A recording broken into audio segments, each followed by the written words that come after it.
So for a little bit of background on where I'm coming from, so I'm with a society publisher. We're the American Physical Society, one of the many APSs.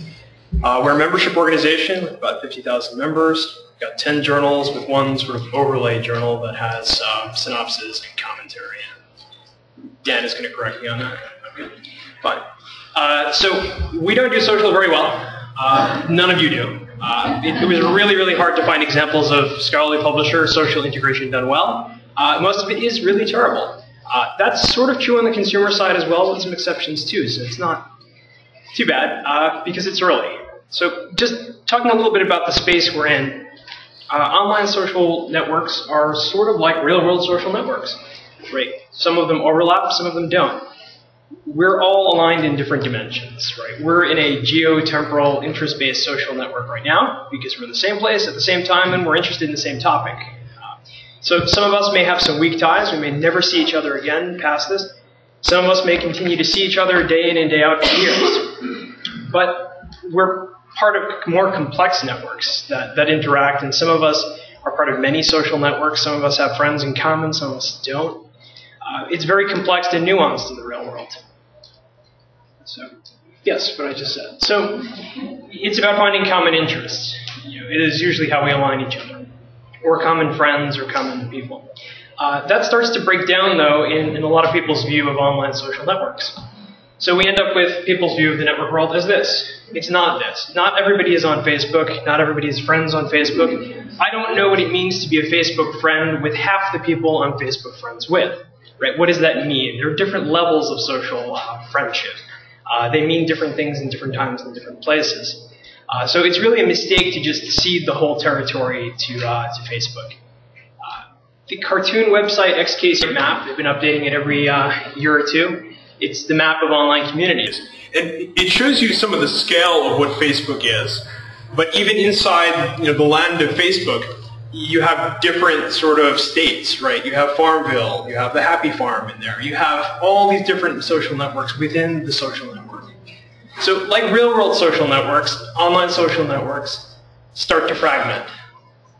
People are on some, people are on all. Many people try to be on all and do so unsuccessfully. So it's not just the social network, it's many social networks. And they're continuing to evolve. Pinterest was nowhere, and now they're in the top 10 site in traffic. That's a brand new social network. You can argue whether it's a really complex social network or not, but it's getting a large amount of traction. It's something new. Brands are paying attention to it. People are sharing things. People are making lots of money off of it, but it was nowhere until a few months ago. Users that live in the networks are bringing their network with them, right? That's a physical thing. You're carrying your network with you on your phone. You're getting constant updates from your network. As Lee Rainey said yesterday, publishers really need to think of themselves as a node in the network because that's what we've become.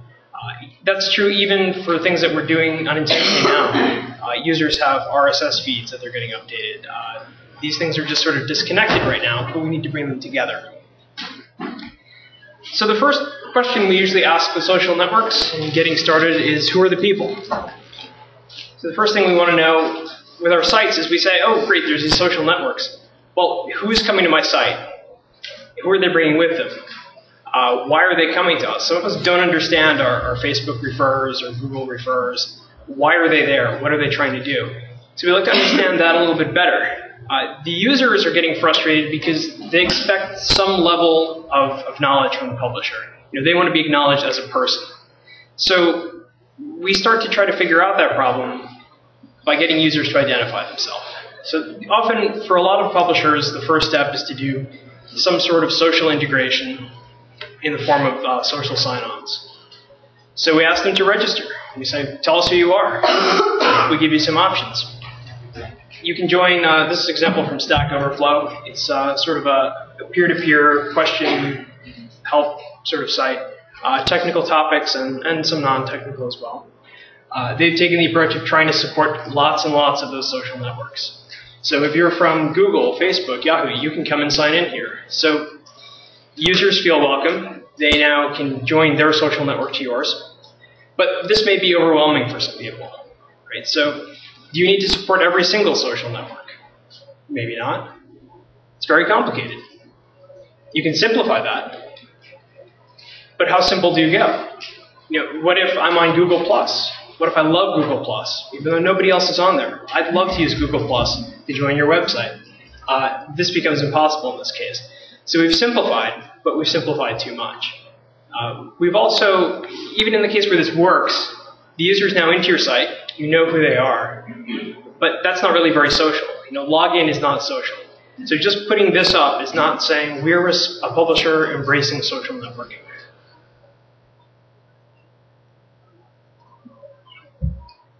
So again, the reason for that not being social is it's really an identity management problem that we're solving there. The user is now identifying themselves to our site. We are now identifying with them, but we're not really connecting the network at that point. We're not really solving that problem. We're making it worse in some cases because you'll have multiple identities for users. If they've chosen to link their account with Facebook, Twitter, Google, assigned an ORCID perhaps, or other identifiers that are coming, how do you know which identity to choose?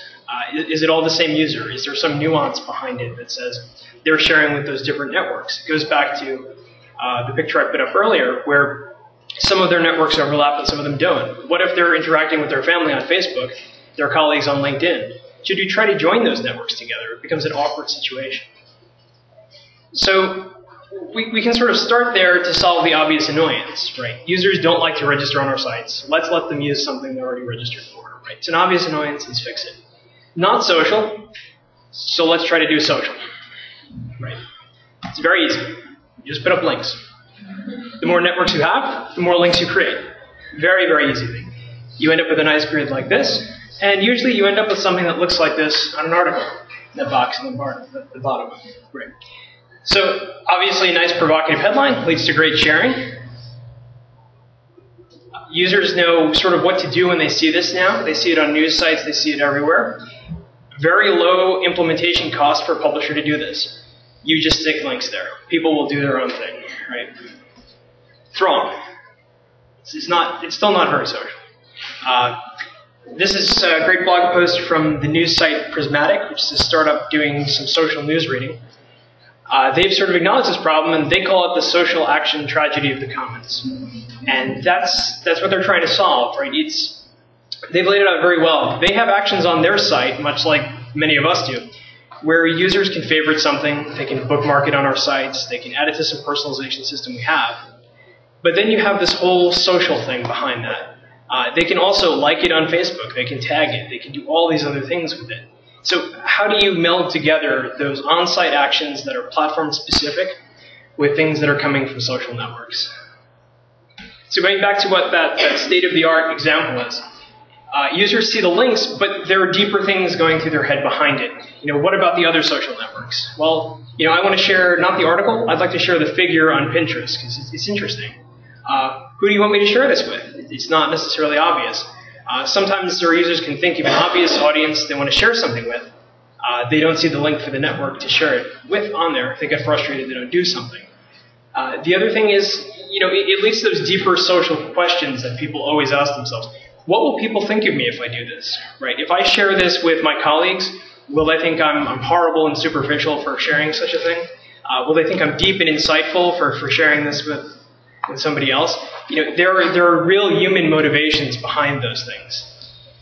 So what we're really talking about are those social actions that we're enabling people to do. And there are a lot of them. And every time you add a social network, some different actions go with it. Right? Like, tweet, retweet, check-in. Not all of them make sense. If you'd like to check into an article, that doesn't make any sense. Right? It's about a physical place.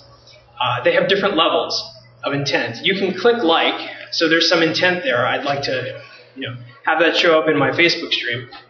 But if I tag it, I'm actually thinking about what words go with it, so there's more intent there. So they're subtly different things. And within the context of different networks, they mean different things. Is a like on Facebook the same as tagging something on Delicious? Maybe, maybe not. There are different levels there. If you like something that's a horrible thing, what does that mean? Are you disliking it? But there's no dislike button. So the semantics start to break down at some point. But again, back to my point, having the social stuff, putting up links and buttons is not really being very social. We're enabling a single action on the item. but we're ignoring the whole broader context. Who are we sharing this with? Could I restrict it? What about the privacy concerns? You've asked me to share this. I really would like to limit who to do that with. If I click the button, will it give me a prompt for people to add this to, like sending an email? Will it not? What are the implications of doing that? Why do you want me to share this? What's in it for me? Is this going to make me look better as a person? Is this going to further me somehow? If I share this with you, are you going to be reciprocal and give me credit for having shared it? Then not all social actions are explicit, right? Users are on the site, they're reading things, they're doing other things, they may be bookmarking things with an internal bookmarking service. So we're gathering other social actions that are sort of relics of user activity that we can use to lead to better experiences that users don't even realize. But that can be creepy. If you put up some links that say, your friend of a friend of a friend read this and commented on the picture, that gets a little weird at some point. So we have to understand some of that context. The other important thing is really, we have those actions. Those actions need to operate on something. So we have social objects. And the social objects right now are really what we're putting those links on. But are they, what are they? Right? They're articles, they're profiles, they're something. Are they the right things though? Do you really want to have a conversation about an entire library? Right? Is that something that you'd like to tag or like or something? Unless you're writing a book about libraries. Should we let you favorite every single word in a document? It's probably too fine-grained. So there's a balance somewhere. And if we expect people to have interactions with our objects, we need to make sure we're creating the right stuff for them. So for most of us, that really does mean content. Content has been a social object in the past, from Scribe to writing notes in the margins and things like that. It's often been a solitary experience. It's now becoming a social one. So how do we get those content objects to behave like the right social objects?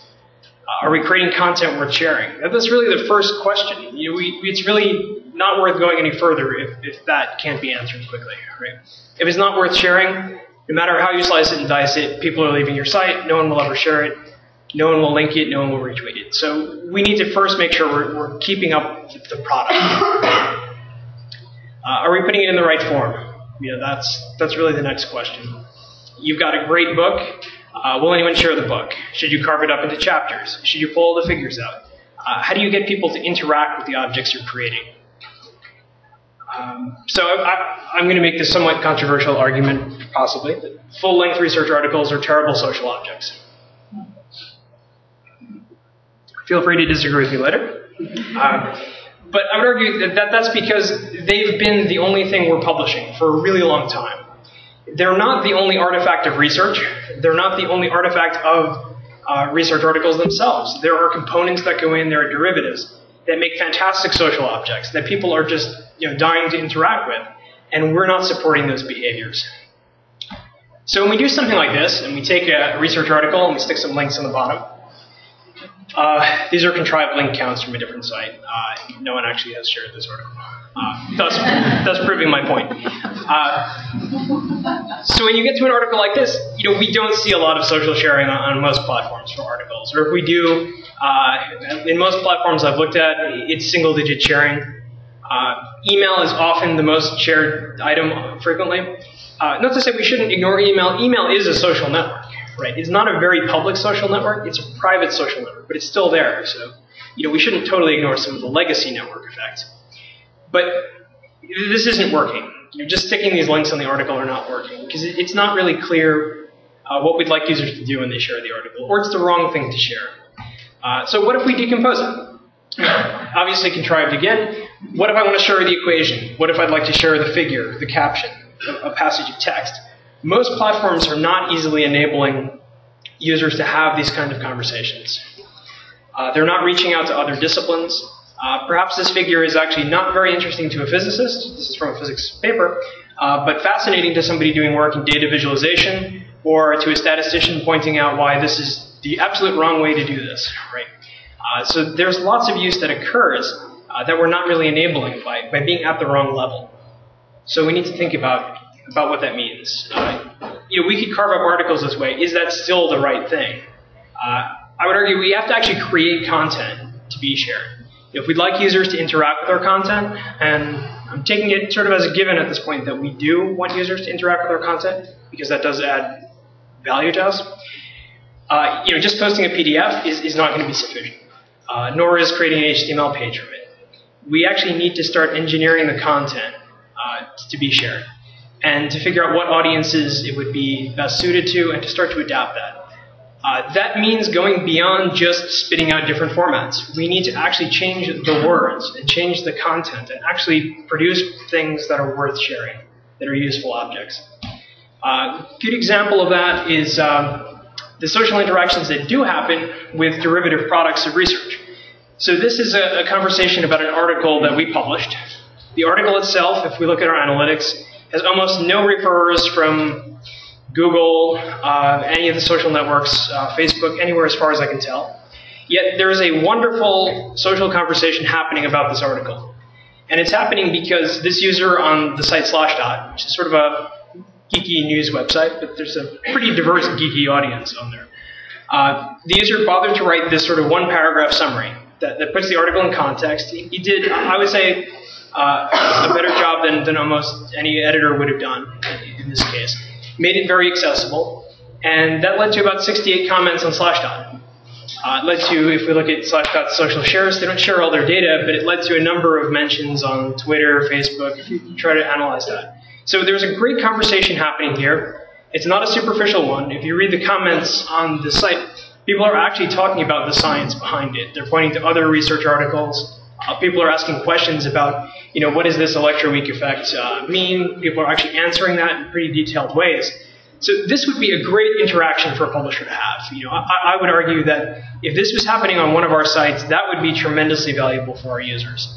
But it's not. It's happening somewhere else because someone happened to take an interest in it, digest it a little bit, and deliver a content object that's actually suitable for sharing. You can share this with people outside the field. You can share this with people in the field who don't have the time to read the paper. But this is something you're going to have to put work into. You're going to have to create content for it. So I'd say doing social right, in my mind. These are some general principles. It is on and off platform. Right? Some of it's going to happen inside walled gardens like Facebook. There are groups there that are sharing things. There are many walled gardens, some public, some private. You've got great research groups on Mendeley, Academia, ResearchGate, everywhere. You're not going to supplant those necessarily. So first, it's actually sort of the push to get content into those places, make sure your content's visible and that those interactions can happen. It's then important to also enable that on your platform to go in the reverse. If I'm browsing the article, it would be great to see that there's a great conversation happening on Slashdot, ResearchGate, Mendeley, somewhere else. So how can we support that interaction is one step. I don't think ceding it all to third parties is the right answer. I think our platforms are more valuable when we make those conversations apparent and upfront. It's not terribly hard. It just requires you to think about things differently. A lot of us already have social networks. We interact with people all the time. We interact with authors, reviewers, members. Members are a fantastic social network for those of you who are in society publishers. These are people who have paid you money to join a social network. Right? Why are you not leveraging them? Right? They would love to have a voice to talk about topics, papers, conference proceedings, whatever you're doing. How can you enable more of those conversations to happen? It's not happening because you're not giving them links to do it and you're making the wrong objects to do it. Part of it is giving your staff a voice. You'll often find you have great people who are already tweeting things about your links. We had an editor who was doing the same. We have a few editors who are doing that. Can you give them a voice on your platform? Really it's about giving individuals visibility. That's a social network. Using partnerships. An easy way to sort of test the waters with some of this stuff is to partner with interdisciplinary groups who wouldn't be reaching your content, and then engineer content with a partner organization for them, and see how that takes off. It doesn't require changing your core platform. It enables you to reach customers you haven't reached before, and you can test the waters a little bit.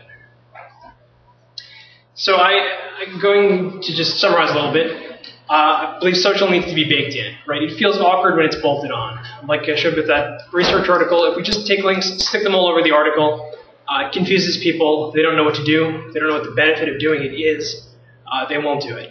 It really needs to be baked in from the core. You need to think about what's going to happen. It needs to be one of those firsts. We've heard a couple firsts this conference also. Content first should be one of them. Sort of took it as a granted, but should have put it there. Mobile first has been mentioned a few times. You're really thinking about what the mobile experience is. And social is sort of the same thing. What social experience do you want to have? It's not twisting existing content to make it social. It's thinking about the social interactions you'd like to support, you'd like to nourish, and actually doing that. And that, I think, comes as a consequence of being user-first, being user-driven. If we think about what our users want and what interactions we want to have with them, a lot of this stuff just naturally happens. That's all I had. Happy to take questions, comments.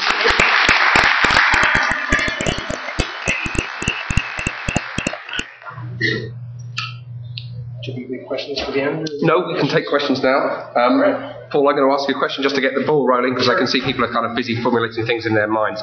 This question of discussion happening outside of the content platform. I wonder if there's a kind of element of cause and effect here. Is that in your mind because we're not actually creating the right kind of objects to discuss, and therefore the discussion by default has to happen somewhere? So there's a kind of a willingness to discuss, but we're just not providing the forum for it, or is there? Give me your take on that. Well, I think in a lot of cases, it's actually not that the conversation doesn't want to. It's occurring someplace else, but it's actually not occurring someplace else as often as you'd like it to be. So let me just explain it. So people can discuss any article they'd like to discuss on Twitter, Facebook, any of these sites right now. Not a lot of it is happening, right? A lot of it is happening aligned on topics or topical groups or something else. So, in my mind, that leads us to say, well, the social object is wrong. Where those conversations are happening because people have a platform, and then the second somebody tosses something in, like a summary on Slashdot, or pulling 3 papers together and saying, here's some new results for this, here's why it's different, the discussion takes off like crazy. So it's about pairing the right objects with the platform to give people a voice. They do have to go together. That's why I don't think when you look at publisher platforms that have enabled comments on articles, you see almost nothing, right? It's not happening. It's at the wrong level. But they've enabled the social network. It's just not occurring. It's more fundamental.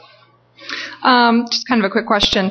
With the dramatic explosion in Pinterest, are there any journals who are making use of that and pinning figures or other things? I'm just curious if you've seen any of that. No, I haven't seen any. There may be. I really haven't seen any. Pinterest has been very successful on the consumer side. People are making a lot of money off e-commerce things there. For publishers, if you look at the growth of Figshare, that's interesting as well. There's a lot more sharing. There's not a huge amount of sharing that you can see on Figshare, but it's certainly much larger than the publisher platform. And I think the reason for that is it's grounded around a very concrete, easy to understand object. You can share a figure or a data set. People can comment on it, interact with it, but it's sort of at that level. And conversations are happening at that level there, where people are saying, oh, that's interesting. Yes? Yeah, but watch out for copyright issues with that. That's, again, going to be kind of a huge problem with Pinterest. They're kind of claiming that they own and they manage to lose any documentation that you may be putting up there that identifies copyright and claims it. So, yeah, some of these are a little bit trickier than just, we can pin that up there and get some attention to that. They've had to pull back on that a little bit. There are real questions and problems here. The identity issue that I was hinting to also is a much larger issue. Privacy is a huge issue. Rights are a huge issue. But those are good issues to have, I would argue. Right now we don't have those issues because no one's engaging, no one's sharing, no one cares if you post something on Facebook. So I think if we can create compelling user experiences that get people to interact, we can have those conversations. And I would look at the news site Prismatic that I showed as well. The interesting thing about what they did there with that social actions tragedy of the comments is they put up a post, they engaged users, and they said, look, we've started, we've launched, we're showing tweets, we're showing favorites, we've got ways for you to do this. we think it's awkward. Help us fix this. What would you like to do in your social network? How can we make it better for you? How can we make you look better in your social network too? Is a question they asked. How can we retweet something that you post about us? So there's a lot of interaction that needs to occur, and publishers need to be part of the conversation.